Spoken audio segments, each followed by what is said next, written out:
So today is actually the day after the Great Conjunction. Yesterday things didn't really go very well. I'll explain in a minute. But today, the day after, I've got a bit of a different idea in mind. I'm going to try and include a foreground subject in the frame with Jupiter and Saturn. And in order to do that, I need perfect weather. There's a lot of local cloud right now, just threatening to ruin the shot.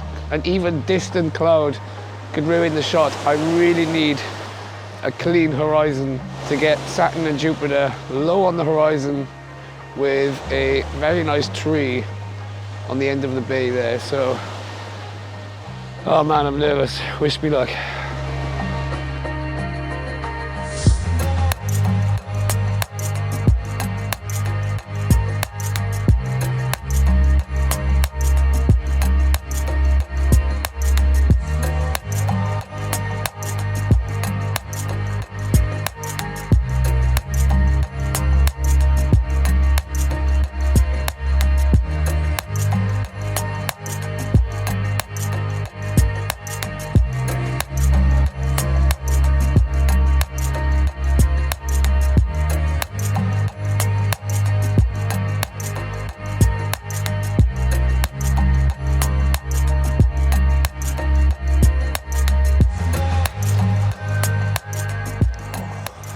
Okay, so yesterday didn't really go according to plan.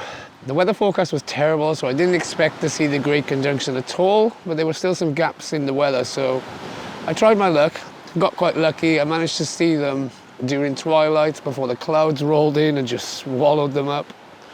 And then I waited it out, and I asked the clouds very politely if they would open up and give me a chance to see them again, and they did. And as the clouds opened, I did a time lapse and I could see Jupiter and Saturn, some of Jupiter's moons and some of Saturn's moons, and it was definitely better than nothing because I really wasn't expecting to see anything at all. But the images were pretty underwhelming. I mean, my maximum focal length right now is 400 mil, so I'm never going to get good detail of Jupiter and Saturn's rings. And there are hundreds, if not thousands, of astronomers all around the world who will take much better images than I can using big telescopes and big mounts, and I'll leave that to those guys. But today, I've got a bit of a different idea. I want to try and include some foreground in my image, which is actually quite difficult where I am because all of my west-facing views are just open sea, so it's very boring and very plain. But we've just found a tree which is perched right on the edge of a bay. It's got a lot of character to it, and it will just add a nice subject to the image. But unfortunately, it did mean that we had to do a 4-kilometer hike around the coastal mountains on the southwest coast of Turkey, which was beautiful, but when you're carrying heavy bags, it's a little bit of a burden. But these are the best kind of shots, the ones that have an adventure behind them, ones that you have to put effort into. If I get the shot, it just feels more rewarding than if it was easy. So we took the risk because the weather's not looking great. There's a lot of local clouds, so I can't see Jupiter and Saturn right now. And even if that clears, some distant cloud will completely ruin the horizon, so I'm just crossing everything I've got and hoping for the best. But we've got about an hour. So I'm going to set the camera up, have something to eat, have a nice coffee, and just pray for these clouds to clear.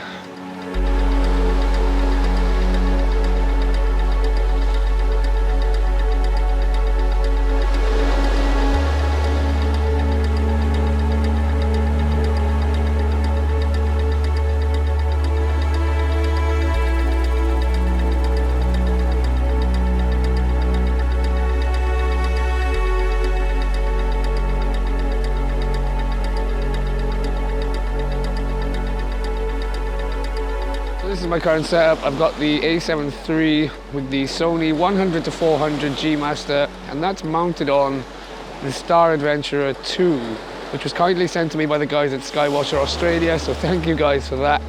But I will be making a video review about this tracker, and I'll be releasing that hopefully in January, so make sure to hit subscribe if you don't want to miss out on that. But I'll be photographing all of the wonderful targets in the Orion constellation. I've already started working on the video, and it's going to be a good one. But right now, things are not looking too good. There's a lot of local cloud.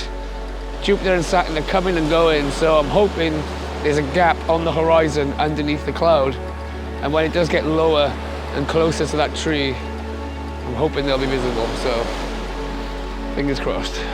Even if I don't get the shot today, I've really been enjoying watching Saturn and Jupiter get closer and closer in the run up to the conjunction.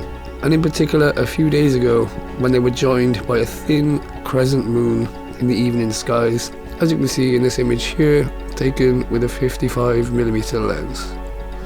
And another image taken the following evening when the moon was a little higher in the sky. Again, another image that was threatened by clouds.